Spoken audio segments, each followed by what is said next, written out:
Hello, welcome back to my channel. If you're new here, I'm Brie and I make book related content like reading books and other book related videos. This is Pippi. He's apparently hanging out today. So today's video is going to be my February wrap up. It's a bit late to be filming this, but I've been feeling ill. I've been taking it slow and just needing a break. And so it's gonna go late, but here we are. I can't wait to talk to you about these books. I read 10 books in the month of February. Even though I took a bit of a break, I still read a lot, and so I can't wait to talk to you about these books. So without further ado, let's get into the video. So the first book I read was called The Monsters We Defy by Lesley Penelope. I had found this book originally because there was a creator, I'll try to remember who it was and link her video down below, and she made a video where she related books. She gave you recommendations based on video games, and she recommended this book based on the game Spiritfarer, which I absolutely love on the Switch, and it just intrigued me so much. So then I looked into it, and it turns out it's a book that I really enjoy all the kind of tropes in it. So it's a historical fantasy mystery, and I've been really into that, and I've been really enjoying it. It's set in 1920s in Washington, D.C., where we're following our main character, Clara Johnson. And Clara has this gift, and by having a gift, you also get a negative side to your gift. So you get something that helps you, but then there's something called a trick, which causes some issues for you. So there's always a consequence to having the gift. So the spirit who has given her her gift and her trick is going to let her have her freedom if she completes this heist to get this powerful object that someone has and they want for themselves, but they also say is a danger to everyone around. So she has to go on this heist with a unlikely group of characters. So if you like, unlikely characters, some found family, this has that in it, and they have to pull off a heist and get this item back and save everyone, basically. I really enjoyed it. I thought it was a really good historical fantasy. I really loved the characters. I think the only thing I wish was a little bit longer was the heist elements were just a little bit quick. I felt like we got to the plan and execution a lot faster than I was hoping for, but I really, really enjoyed being with these characters. I really enjoyed just exploring this kind of magic and being in 1920s Washington, D.C., following a group of Black characters. I think that all of that was just so interesting and so well done. I really think Lesley Penelope wrote a really good story, but I just think it felt a little too quick. I wanted to sit with things for a little bit longer. It's about 365 pages, so I think that if we had a little bit more time with the characters and with the heist, I would have given this 5 stars, but it was just a little bit short of that. But I would really recommend it. If you like historical fantasy mysteries, I had a really good time with it. I also read the third book in the Finlay Donovan series called Finlay Donovan Jumps the Gun. When I first read it, I put my review up and loved it. But then upon reflection, I think that this is actually my least favorite of the book. So this is about Finlay, and she is accidentally at a Panera one day with her editor, and she is mistaken for a hit woman, and so she gets wrapped up in this job, and shenanigans ensues. She has a sidekick, Vero, that their dynamic is really great. So it's just an over-the-top, ridiculous kind of cozy mystery story. It's not exactly cozy mystery, but it's just kind of got those elements. And we also have some love interests in the book, and Finlay is a single mom, so she's working through that and things with her ex and things like that. So the first book I really enjoyed. I gave it 5 stars. It was one of my top books of the year. The second book I also really loved, and this one, it had that same banter and that same back and forth with Vero and Finlay and the ridiculous situations, but I think overall there's an overarching mystery happening in every book, and I really wanted this to wrap more of that up or come to more conclusions than it did.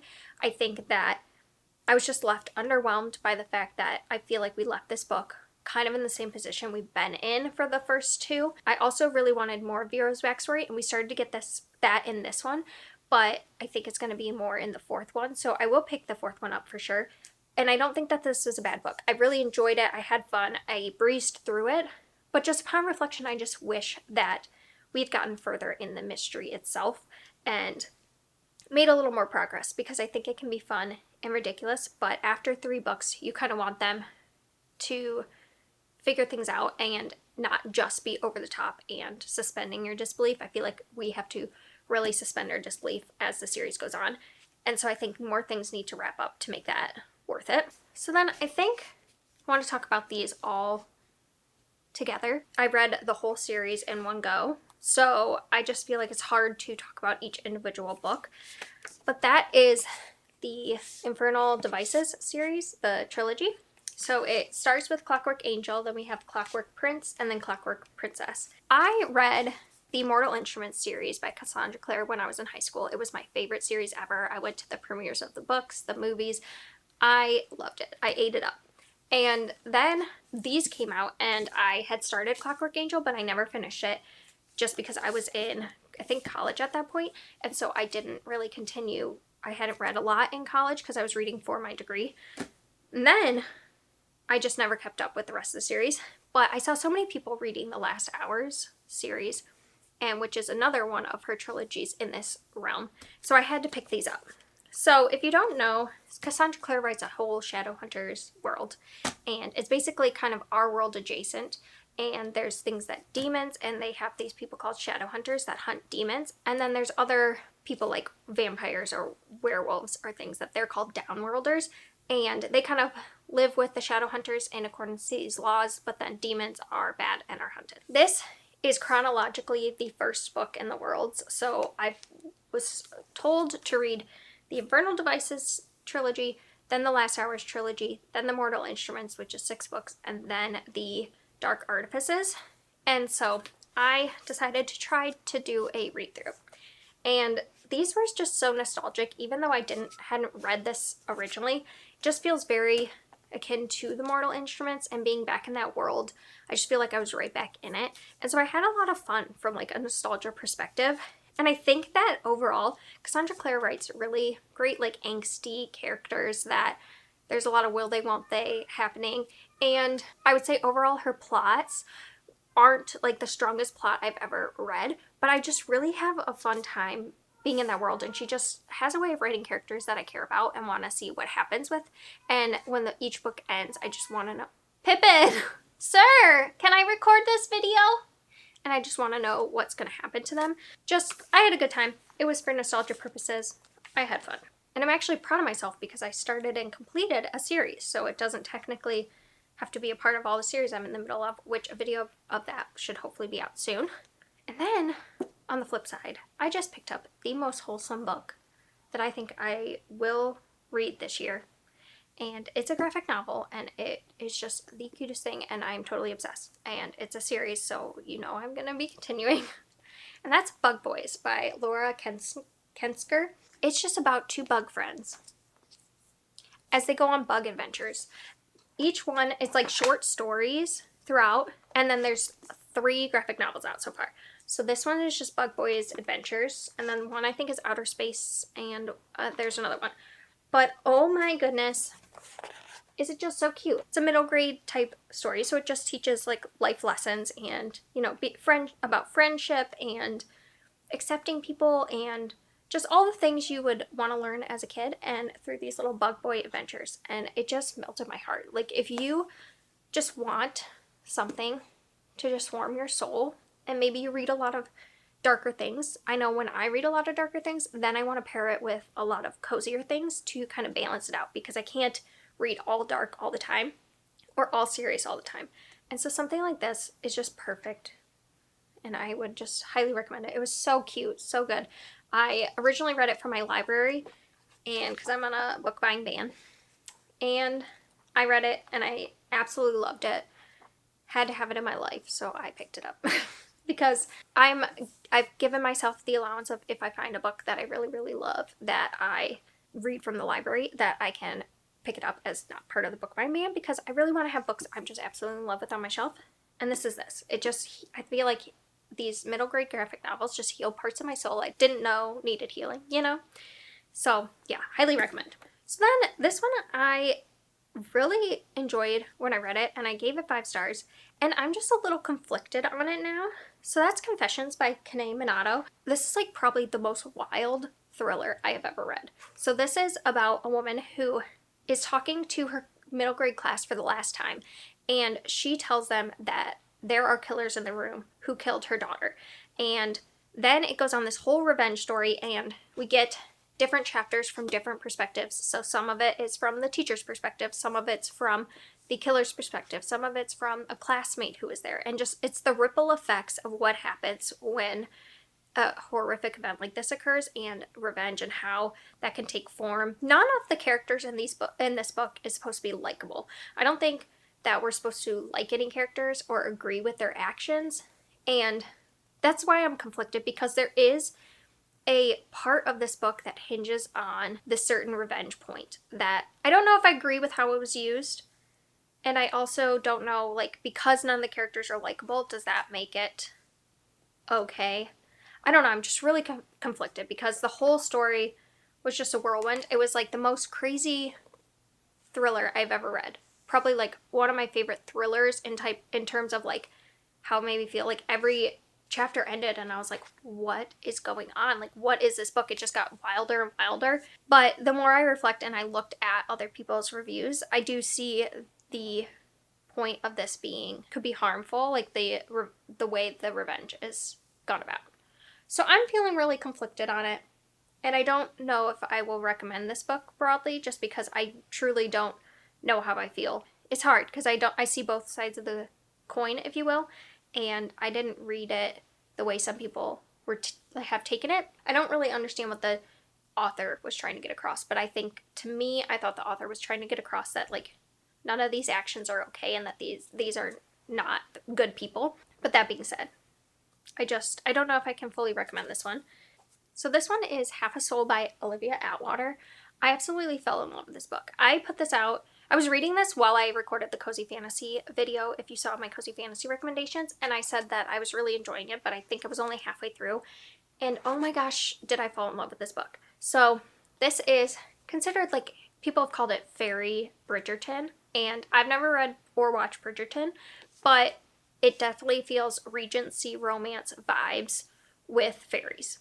So this is following our main character, Dora, and she had a run-in with a fairy when she was very young, and he ended up stealing half of her soul. So now she has really struggled with feeling small emotions. So she can feel emotions over like a long period of time. So little jabs over time will build up for her, but in the moment she doesn't feel scared, or she doesn't have the same apprehensions or reactions to things as other people expect her to. So it's really hard for her in Regency society to do things the way that everyone tells her she should. And so she is living with her aunt, and her cousin is going to be debuted to society, and she goes with them, but she knows that she's really not going to find anyone, and that the goal is not for her to be married. But she ends up meeting this Duke and the Lord Sorcerer, and there's like a Lord Sorcerer, and he is charged with helping society using this magic and everything like that.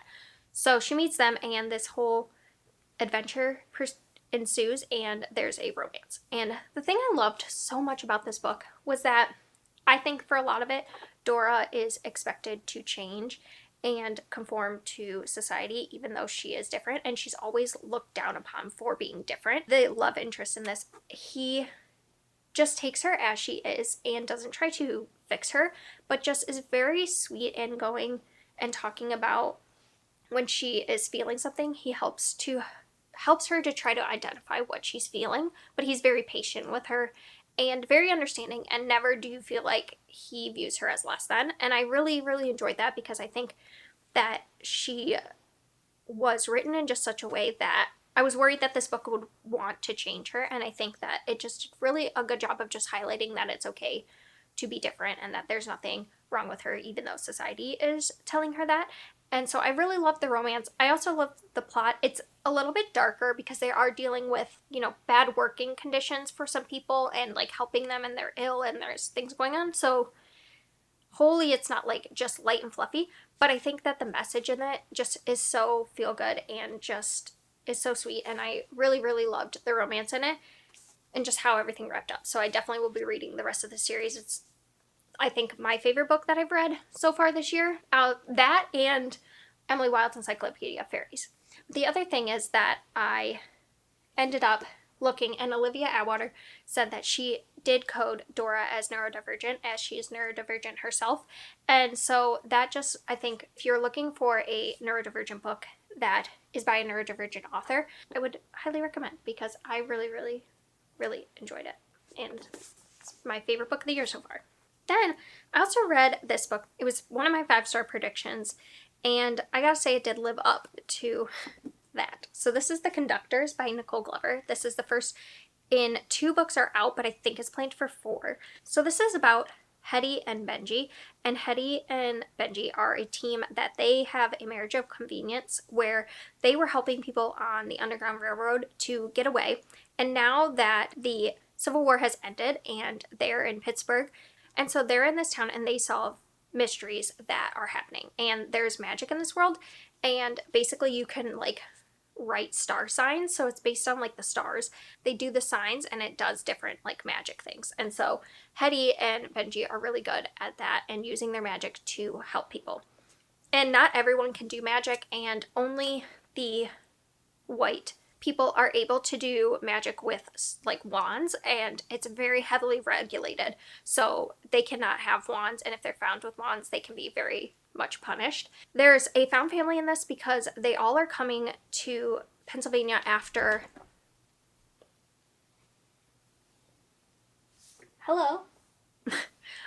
they are coming to Pennsylvania after the Civil War. So a lot of people have lost their families or were separated during the time that they were enslaved. And so there's definitely that found family because they are coming together with people and building a new community. And a lot of this has to also do with like trying to find Hetty's sister who she was separated from. I really enjoyed the characters. I feel like Hetty felt like the most real character I've ever read. She just was so dynamic, and I really enjoyed seeing her and her friendships and just the way that they came together, but then also the struggles of just being in friendships and how friendships change over time and things like that.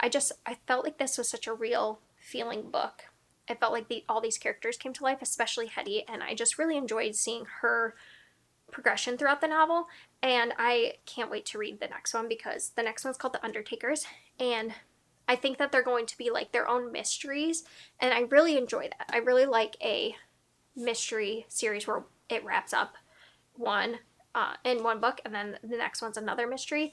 And I really enjoyed the progression of Hetty and Benji's relationship in this because they have a marriage of convenience. I really enjoyed having an already established relationship, but also seeing it grow throughout the book was just really great, and I had a really good time reading this. This is a historical fantasy mystery, and like I said, it's just my kind of genre, and I would highly recommend this book. I saw Jessie from YouTube, they originally recommended it, which is what put it on my radar, and I'm so happy I read it because it was really, really good. So the last book is called Strange Practice by Vivian Shaw.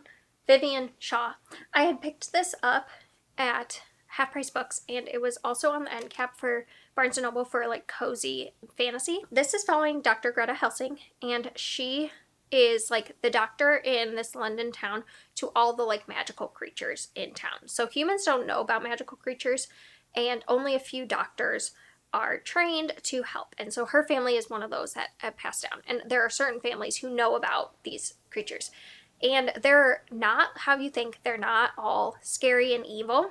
And so she has to like help them out. And so one day she is invited to Ruthven's house, and that he is a vampire. He's a very old vampire, and he had someone of his other vampire friends, Barney, attacked. And she goes to help them, and they learn that there's some weird things about what happened to him, and it's very concerning.